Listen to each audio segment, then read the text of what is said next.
સેન સમાજ all India ચેનલમાં તમારું સ્વાગત છે અને હું છું હરેશ ચુડાસમા. જૂનાગઢમાં આવેલા નાય વાણંદ સમાજની સોસાયટીમાં આવેલા શ્રી લીંબોચ માતાજીના મંદિરે કોઈ પણ કાર્યક્રમ થાય તો તે કાર્યકરોને સપોર્ટ કરો અને ફૂલ નહીં તો ફૂલની પાખડી ફાળો આપવા મારી નમ્ર વિનંતી છે. જય સેન મહારાજ, જય લીંબોચ માતાજી. સેન સમાજ ઓલ ઇન્ડિયા ચેનલમાં તમારું સ્વાગત છે અને હું છું હરેશ ચુડાસમા. હમણાં ગત તારીખ 26/3/2026 ના દિવસે આપણે જુનાગઢ વાણંદ સોસાયટીમાં જ્યાં આપણા લીંબોચ માતાજીનો હવન હતો એ વિશે આપણે નાય વાણંદ સમાજના શૈલેષભાઈ ભટ્ટી અત્યારે મારી પાસે આવ્યા છે અને એનો મંતવ્ય આપણે જાણીએ. આપણે વાણંદ સમાજ વાણંદ સોસાયટી જુનાગઢ જે આજ વર્ષો થયા એક લીંબોચ માતાજીના હવનનું આયોજન કરે છે અને કોઈ દિવસ કોઈ જગ્યાએ એ ફાળો લેવા જતા નથી.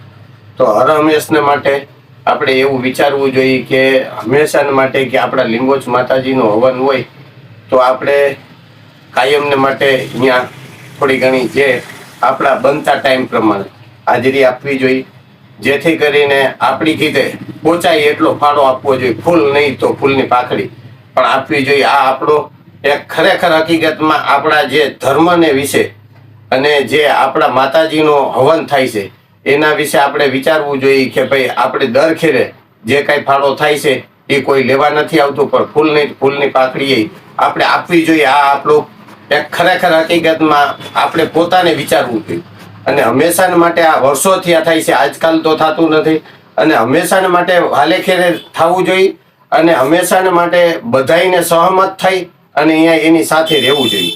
મારું કહેવાનું એવું થાય કે જેટલો બને એટલો કલાક, 1.5 કલાક, 2 કલાક, 3 કલાક ટાઈમ આપવો જોઈએ. જે કંઈ આપણી પાસે જેટલો ટાઈમ અનુકૂળ હોય એ પ્રમાણે સાથે મળી અને આપણે આ ઉત્સવને મનાવવો જોઈએ. હંમેશાને માટે મારું કહેવાનું એવું થાય કે બધાએ એકમત થાવ અને બધુંય થવું જોઈએ. એનું કારણ છે કે આપણે જો આમ જ કરશું તો આપણું જે લીંબોચ માતાજીનું હવન દર ખેલે થાય છે એમાં વાલે ખેરે ઘટતા આ નાબૂદ થઈ જશે. એ કરતાં હંમેશાને માટે કાયમને માટે ભેગા રહેવું જોઈએ અને ભેગા સાથે મળી અને આ હવનની અંદર આપણે ટાઈમ આપવો જોઈએ. ફાળો તો જેટલો થાય એટલો, પણ ન થાય ને તો હંમેશાને માટે આપણે આપણી કીધે ફાળો ન બને તો કાંઈ નહીં, પણ ટાઈમ આપવો જોઈએ. આ એક મારું મંતવ્ય એવું કહે છે અને એનું કારણ છે કે ટાઈમ નહીં આપીએ ને તો હંમેશાને માટે કાયમ ને કાયમ આપણે આ જુદું પડતું જશે ને એટલે આ એક સમયે નાબૂદ થઈ જશે. હંમેશાને માટે જે કોઈ કાર્ય કરે છે એને ખરેખર હકીકતમાં એનો આપણે આભાર માનવો જોઈએ કે અત્યાર સુધીમાં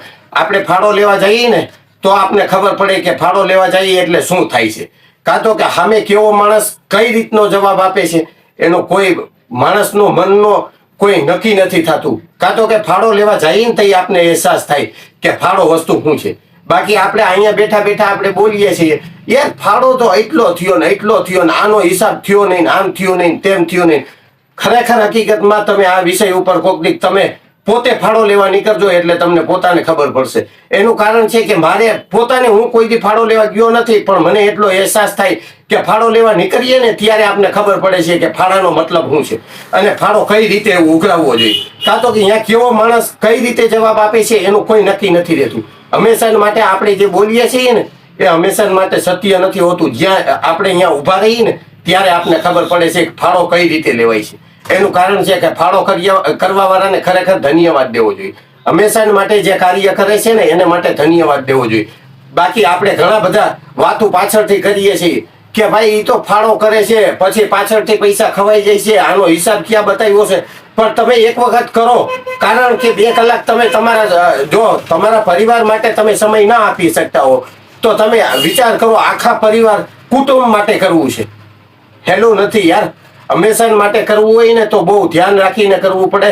ફાળો કરવો, સમાજને એકઠું કરવું એ બધી નાની સૂની વાત નથી. હંમેશા માટે મેં નથી કર્યું પણ મને આ અહેસાસ થાય છે કે ફાળો લેવા જાવો ને એ બહુ અઘરો કેસ છે. એટલે હંમેશા માટે સાથ સહકાર દેવો જોઈએ. મારો આ મંતવ્ય છે અને તમે શું કહેવા માંગો છો કોમેન્ટમાં જણાવજો.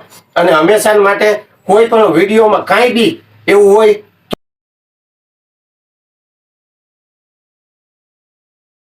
કોન્ટેક્ટ કરો.